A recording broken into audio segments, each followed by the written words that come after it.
حضرت علی بن ابی طالب پیغمبر اسلام کے چچا زاد اور داماد تھے۔ عثمان بن عفان کے بعد آپ چوتھے خلیفہ منتخب ہوئے۔ اسلامی تاریخ کے 5ویں ایپیسوڈ کے ساتھ میں اسد اللہ خان وزیر ہوں۔ اگر ابھی تک آپ نے ہمارے یوٹیوب چینل کو سبسکرائب نہیں کیا تو برائے مہربانی سبسکرائب کے بٹن پر کلک کر کے ہمارے یوٹیوب چینل کو سبسکرائب کیجئے تاکہ آپ کو میری ویڈیوز بر وقت ملا کرے۔ حضرت عثمان رضی اللہ عنہ کی شہادت کے بعد 3 دن تک مسند خلافت خالی رہی۔ مدینہ منورہ میں قیامت کی طرح شور برپا تھا، ہر طرف باغی چھائے ہوئے تھے، لیکن خلافت کا انتظام بہرحال ضروری تھا۔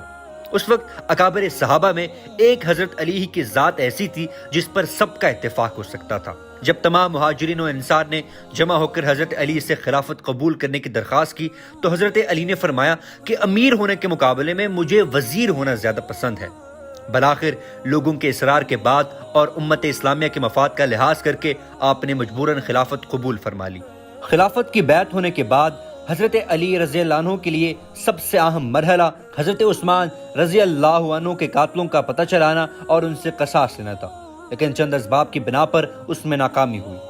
حضرت علی کی جانب سے اس میں کسی قسم کی کوتاہی نہیں کی گئی، لیکن دشواری یہ تھی کہ متعین طور سے کسی شخص کے خلاف گواہی موجود نہیں تھی۔ حضرت عثمان رضی اللہ عنہ کے رشتہ داروں میں سے جن لوگوں نے اب تک حضرت علی کی بیعت نہیں کی تھی، انہوں نے اب یہ کہہ کر بیعت کرنے سے انکار کر دیا کہ جب تک حضرت عثمان کے قاتلوں سے قصاص نہیں لیا جاتا اس وقت تک ہم بیعت نہیں کریں گے، اور ان میں حضرت معاویہ رضی اللہ عنہ بھی شامل تھے۔ حضرت علی رضی اللہ عنہ کے ایک دوسرے فیصلے سے عجیب نازک صورتحال پیدا ہوئی،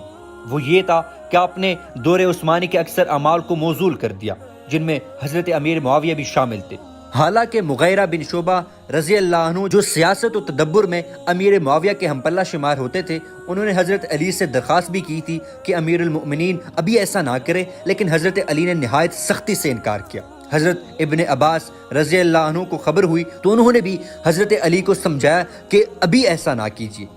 لیکن حضرت علی نے ان کا مشورہ بھی قبول نہ فرمایا۔ حضرت علی نے حضرت معاویہ کو موزول کر دیا اور سہل بن حنیف کو شام کا نیا ولی بنا کر بھیجا، تو حضرت معاویہ نے سہل بن حنیف کو شام میں قدم ہی نہ رکھنے دیا اور شام کی سرحد سے ہی واپس کر دیا۔ حضرت علی نے قاصد کو ایک ہاتھ دے کر امیر معاویہ کی جانب روانہ کیا جس خط میں بیعت کا کہا گیا تھا۔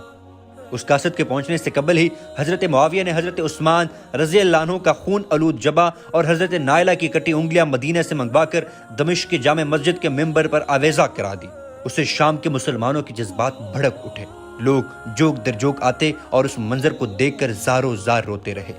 جب قاصد یہ حال دیکھ کر کے حضرت علی رضی اللہ عنہ کی جانب واپس پہنچا تو حضرت علی نے ان سے شام کے حالات پوچھے۔ قاصد نے کہا کہ وہاں کے 60,000 شیوخ حضرت عثمان کے جبے پر رو رہے ہیں اور قصاص لینے کا عہد کر چکے ہیں۔ بہرحال انہی حالات میں حضرت امیر معاویہ نے حضرت عثمان کے قاتلوں کی حوالگی کا مطالبہ کیا، اور دوسری جانب حضرت علی رضی اللہ عنہ کا موقف یہ تھا کہ جب تک آپ لوگ میری بات نہیں کرتے اور میرے ہاتھ مضبوط نہیں کرتے اس وقت تک قاتلین عثمان پر ہاتھ ڈالنا مشکل ہے۔ بہرحال اسلام دشمن یہود جو اب ہر طرح سے اسلام کا مقابلہ کرنے میں ناکام ہو چکے تھے، انہوں نے ابن سبا کی صورت میں منافقت کا روپ ڈھال لیا،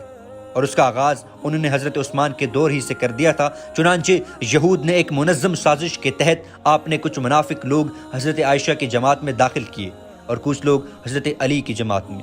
اور کچھ لوگوں کو حضرت امیر معاویہ کی جماعت میں داخل کیا۔ پھر ان منافقین کی چالوں کی وجہ سے حضرت علی اور حضرت عائشہ کے درمیان جنگ جمل اور حضرت علی اور حضرت معاویہ کے درمیان میں جنگ صفین رونما ہوئی۔ حضرت عمر بن عبدالعزیز رحمۃ اللہ علیہ فرماتے ہیں کہ اللہ تعالیٰ نے جن خونوں سے ہماری تلواروں کو بچایا، اب ہم اپنی زبانیں ان میں استعمال کر کے اپنے اعمال کیوں خراب کریں۔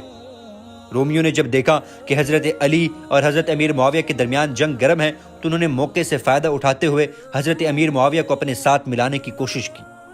اور ان کو خط لکھا کہ ہم علی کے مقابلے میں تمہاری مدد کے لیے تیار ہیں، تمہارا پیغام ملنے کی دیر ہے، ہم اپنا لشکر تمہاری مدد کے لیے فوراً روانہ کر دیں گے۔ حضرت امیر معاویہ نے رومی بادشاہ کے جواب میں لکھا، او رومی کتے، ہمارے اختلاف سے دھوکہ نہ کھاؤ،